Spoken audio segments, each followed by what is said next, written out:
Verne, The Shape of Fantasy is unlike any game I've ever played before. It's part visual novel, part puzzle game, part point-and-click adventure and even part platformer. It's gripping, challenging and fascinating, and yet somehow still manages to be cosy. If you love reading, if you love sci-fi and fantasy, if you love mythology and if you love games that make you think, this is an absolute hidden gem. So what is Verne, The Shape of Fantasy? Verne is a game that essentially puts French 19th century writer Jules Verne at the centre of his own stories. Verne joins perhaps his most famous or infamous character, Captain Nemo, on a search for an ancient Atlantean artefact. You must make it work. We must release the compass of destiny from this chest. The game is fully voice acted, making it really immersive, and that's only strengthened by the fantastic music. The gameplay is varied and I found it to be just the right level of difficulty. The puzzles were not so easy as to become boring, but were also not so challenging as to make me rage quit. And believe me, I have been known to rage quit many a puzzle. The only puzzle I didn't manage to complete on my own was the final one. I just didn't understand it. I watched a walkthrough and I still didn't understand it, so I copied the walkthrough because I wanted to see the end. I'm not above cheating when necessary. The only gameplay aspect I found really challenging was the quick-time event parts, and that's because I have coordination problems. But you can actually turn the quick-time events off in the settings, which feels really inclusive. Although I actually decided not to, and I did manage to complete them in a not too frustrating amount of time, and I was well pleased with myself. I noticed in some of the Steam reviews, some people were put off by the stealth style sections.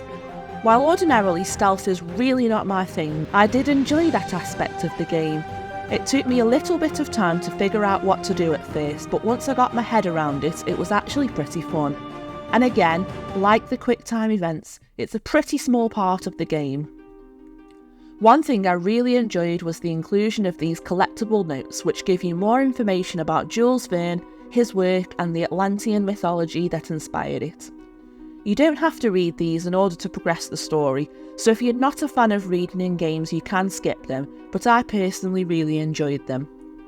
Although towards the end you do get a bit bombarded with them, and I think not reading them might make the ending a bit less satisfying, but that's just my opinion. Even though I'm a literature buff and love sci-fi, I even used to be an English teacher, I've never actually read a Jules Verne novel, but because of this game I've started reading 20,000 Leagues Under the Sea. It's pretty dope so far, check it out.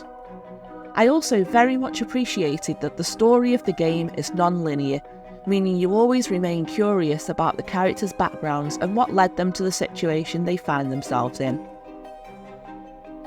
I think the idea of taking Verne and making him a character in his own imagination is so innovative, and I'd love to see something like this done for other writers. Edgar Allan Poe and H.P. Lovecraft, please.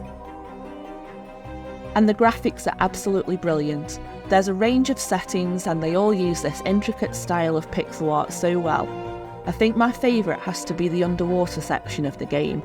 Also, can I please have this study area IRL? The one major downside to this game is that it's short. It's meant to be around 3 to 4 hours long, but I feel like I got a bit longer out of it, probably because I like to explore absolutely everything. Even so, I managed to miss some side quests and didn't complete all the achievements, so there is some scope for replayability. Despite its short length, I feel like this is a really good game for the price. It's £12.79 on Steam, and usually I'd say that's too expensive for such a short game, but this one is so well crafted.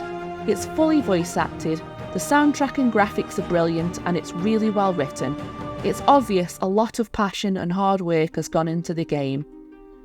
I was kindly gifted Verne, The Shape of Fantasy by Assemble Entertainment, but I feel absolutely certain that if I'd paid full price, I'd be more than happy with my purchase.